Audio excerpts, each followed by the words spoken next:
Deuxième point, les différents capteurs. Le rôle des pieds.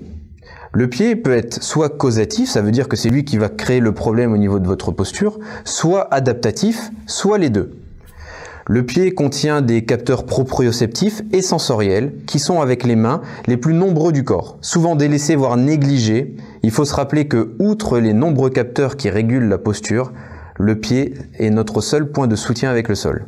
Quoi faire? Quand vous allez voir votre posturologue, il peut vous conseiller le port de semelles posturales et éventuellement travailler les différents capteurs du pied. Le rôle des yeux.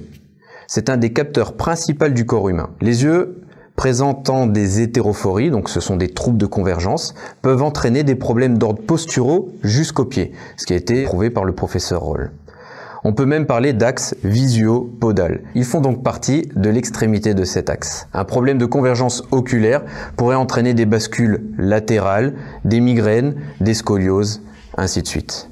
Quoi faire? Il faudrait vérifier déjà l'état de vos montures pour les porteurs de lunettes et travailler les muscles oculomoteurs. Le rôle de la mâchoire. 15% des problèmes posturaux seraient dus à l'appareil temporomandibulaire. On parle plus seulement d'un axe visio-podal, mais d'un axe comprenant la vision, la mâchoire et les pieds.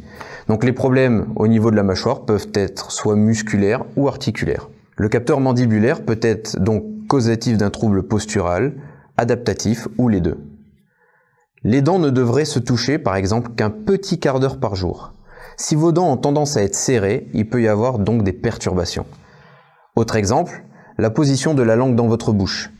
Est-ce que votre langue est en contact avec le palais et les dents du haut ou est-ce qu'elle se retrouve en bas? D'un point de vue sportif, ce qui peut être intéressant, c'est que la mâchoire est en relation avec les chaînes musculaires, notamment les chaînes antérieures. Saviez-vous qu'en serrant quelque chose dans la bouche, comme un protège-dents par exemple, vous permettrez de gagner en gain? Ou tout simplement en serrant les dents et en collant la langue en haut du palais. On peut retrouver également des problèmes comme le bruxisme, qui est le fait de grincer des dents, notamment la nuit. De plus, si vous avez également eu des amalgames dentaires, des dents manquantes, celles-ci peuvent dérégler votre posture. Donc si vous souhaitez alors optimiser les performances de votre athlète, une bonne hygiène dentaire sera nécessaire.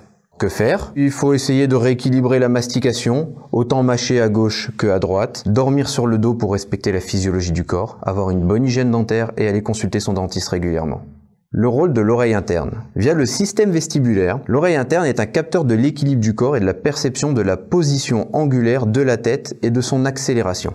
Les problèmes que ça peut engendrer, perte d'équilibre, nausées en voiture par exemple. Autre capteur secondaire, les trijumeaux. Les trijumeaux, ils véhiculent les informations de la peau, du squelette et des dents. Le nerf trijumeau est sensoriel. Il innerve toute la face et il est aussi moteur. Donc il vient stimuler les masséters, temporales, buccales, etc. Ensuite, les microgalvanismes et les cicatrices, ils provoquent, eux, des asymétries de tension musculaire.